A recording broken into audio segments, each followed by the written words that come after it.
meus amores e minhas amoras! Hoje eu vou falar sobre as 5 coisas que a gente mais ouve depois que a gente casa. Vamos lá?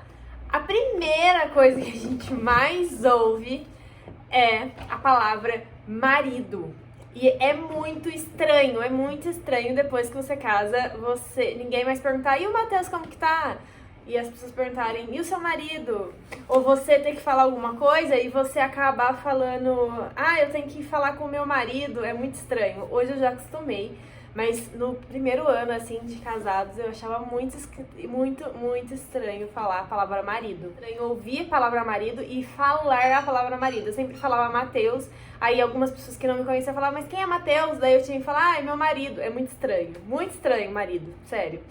E eu acredito que pro Matheus também ter que ficar falando minha esposa deve ter sido estranho, porque a gente sempre se refere ao outro pelo nome. Então, foi meio esquisito no começo. A segunda coisa que eu mais ouvi depois que eu casei foi: nossa, como que ficou seu nome? Você trocou seu nome? Mas como que é o seu nome agora? Como se todo mundo já soubesse meu nome antes. Ninguém nunca pergunta o nome da gente completo com nome e sobrenome. Mas depois que a gente casa, as pessoas querem saber se você acrescentou ou não o nome do seu marido ou não. Isso é uma opção, você não é obrigado a acrescentar o nome do marido. Eu acrescentei e eu já tinha um nome muito grande, eu tinha 3 sobrenomes. E todo mundo, eu acho que isso também gerou uma dúvida maior. Todo mundo queria saber se eu tirei algum sobrenome pra colocar o do Matheus, mas não, eu fiquei com os meus 3 sobrenomes e coloquei o do Matheus. Então eu tenho 4 sobrenomes. O nome é muito grande. Então, além de você ter toda aquela burocracia chata de trocar todos os documentos, toda hora vai ter alguém te perguntando como é seu nome. Sempre. E é muito ruim você colocar o nome do seu marido. Porque, eu sei escrever o nome do Matheus, mas eu não escrevo ele sempre. Então, toda vez que eu ia escrever, eu tinha que parar pra pensar, não é Passos o último nome. Aí tinha que escrever o nome dele. E na hora de soletrar, porque o nome dele é difícil, então na hora de falar para as pessoas, numa loja, fazer um cadastro, ou mesmo na hora de registrar lá no RG, não sei o que, a pessoa pergunta o nome, e aí você tem que soletrar. O seu nome você tá acostumado a soletrar, o nome do outro, eu não sou muito das boas de soletrar. Então isso foi muito ruim, foi muito estranho. A segunda coisa que eu mais ouvi foi: como ficou seu nome e soletra pra mim o seu sobrenome. Então isso foi difícil. A terceira mais pedida nesse primeiro ano de casamento é: e quando vem o bebê? Mas e aí? Você casou grávida? Por que você casou? Você tá grávida? Eu ouvi muito isso antes de casar. Por que você vai casar? Você tá grávida? Porque você é muito nova pra casar. Eu sei que eu tenho essa carinha assim de 10 anos, gente. Muito obrigada, agradeço. Mas eu já tenho 27 anos. Eu não tô tão nova assim. Antigamente as pessoas se casavam até mais novas do que eu. Enfim. E todo mundo perguntava se eu estava grávida, por isso eu ia casar. Contanto que nos meus votos eu falei: gente, não tô grávida. Se vocês assistirem lá, procurem aí os vídeos dos votos, eu vou deixar em algum lugar. E eu falo: gente, eu não tô grávida na hora dos votos. E muita gente depois ficou me perguntando, até hoje as pessoas me perguntam quando a gente vai ter um bebê. É uma cobrança que, conforme vai passando os anos, essa cobrança aumenta. Eu percebi que, durante meu primeiro ano de casamento, a maioria das pessoas ainda me falava: não, espera pra ter filho, aproveita o casamento.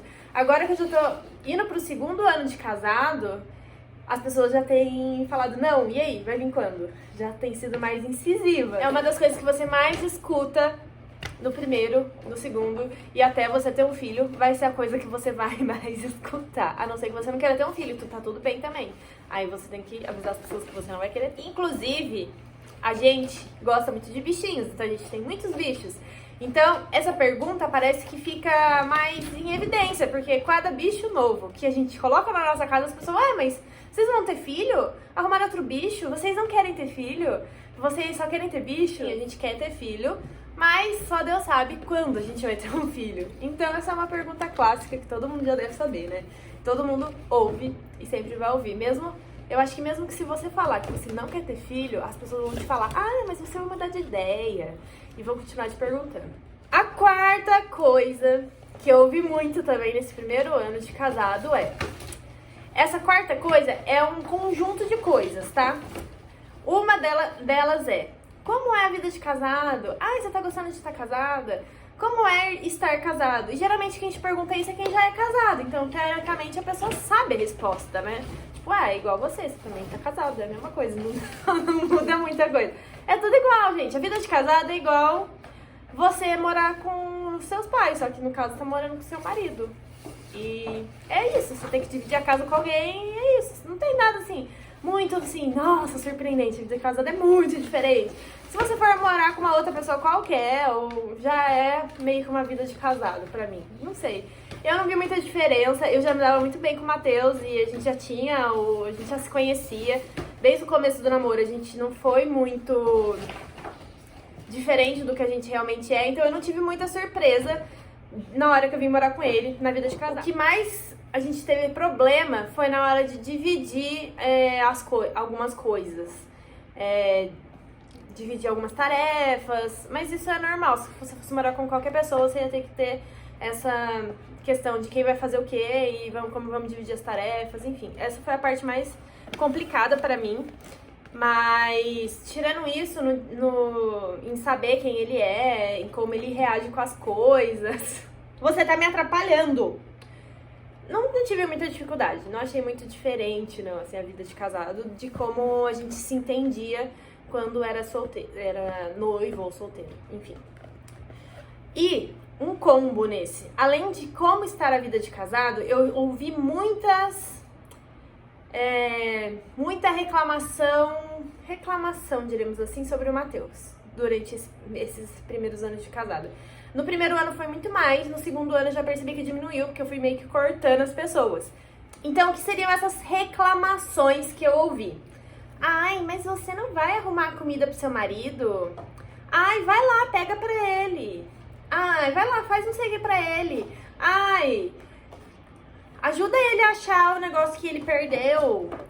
Ai, você devia saber onde tá o negócio dele. Ou, sei lá, ele perdeu o celular. Ai, você devia saber onde tá o celular dele, onde tá a carteira dele, sabe? Umas coisas assim. Ai, a roupa dele tá amassada, você não passa a roupa dele. Coisas desse tipo. Eu ouvi muito no meu primeiro ano de casado. Muito, assim, muito. Ai, seu marido tá com fome, você não vai arrumar alguma coisa pra ele comer? Gente, o Matheus, ele é maior do que eu, ele tem quase 2 metros de altura, sei lá quantos quilos, 2 pernas. Pode muito bem guardar o celular dele e lembrar depois aonde colocou. Ele pode muito bem, se estiver com fome, ir lá e fazer alguma coisa pra ele comer, ou comprar uma comida, ou sei lá. Ele pode, ele tem 2 mãos também, ele pode, o dia que ele vê que a roupa dele tá amassada, ele pode passar. Não sou eu que tenho que fazer isso. Isso não é minha função. A minha função como esposa dele é ser companheira, na minha visão, tá? Eu tenho que ser companheira dele e eu tenho que estar sempre apoiando, ajudando e compartilhando a vida com ele, não sendo empregada dele, nem mãe dele. Então, as responsabilidades dele, quem tem que fazer é ele. Ai, Matheus tá sentindo dor, você não marca médico pra ele? Não, ele que marque, ele que tá com dor, ele sabe onde é a dor, ele que marca o médico, ele vai sozinho e explica pro médico onde tá a dor. Eu não tenho que ir fazer isso, eu não sou a mãe dele. Ele não é uma criança indefesa que não sabe telefonar para um médico e não sabe explicar pro médico o que tá sentindo, sabe? Entendeu? Eu ouvi muito isso no meu primeiro ano de casamento, já no segundo ano, já não ouvi tanto porque eu dei umas respostas pras pessoas. Eu ouvi muito. Então eu acredito que você também vai ouvir. As pessoas acham que a partir do momento que você casa, você vira a mãe do cara e o cara vira um bebezinho de 1 mês indefeso e não sabe mais fazer nada. Ele não consegue mais comer sozinho, ele não consegue pegar uma cerveja na geladeira, ele não consegue marcar um médico, ele não consegue passar a própria roupa. As pessoas começam a te reclamar com você que a outra pessoa não está bem cuidada, como se fosse sua obrigação. Então, isso eu ouvi muito e corta no começo, porque senão depois já era. E a quinta coisa que eu ouvi muito nesse primeiro ano de casada é: nossa, como que você engordou? Nossa, você tá engordando muito, você tá comendo demais depois que casou. Ai, eu vejo seus stories, vocês fazem muita comida. Aí vocês comem demais, por isso que você tá engordando. O Matheus engordou, hein? Não vai fazer uma dieta? Nossa, vocês engordaram muito. Vocês devem estar comendo demais. Ah, é assim mesmo, vida de casada engorda. Gente, eu engordei 2 quilos no máximo, desde que eu casei. 2 quilos no máximo. O Matheus também não O Matheus, inclusive, no começo do ano passado, ele tinha emagrecido 10 quilos, mas ainda assim as pessoas achavam que ele tinha engordado. Só porque casou, as pessoas acham que você engordou, mesmo que você não tenha engordado. Enfim, as pessoas sempre falam isso, não me incomodava, até porque eu não vejo muita diferença. Eu engordei, sim, desde que eu conheci o Matheus, mas nada assim, nossa, tipo, surpreendente. Então, essas foram as 5 coisas que eu mais ouvi no meu primeiro ano de casada.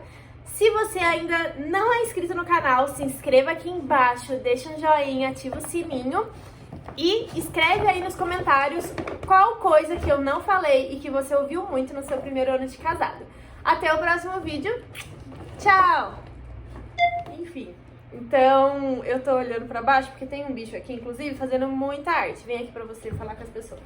Vem aqui. Não. Você tá fazendo arte. Você tá fazendo arte. Mamãe tá fazendo muita arte. Eu sou um urso polar que faz muita bagunça. Ah, que bafo. Ai, me mordeu.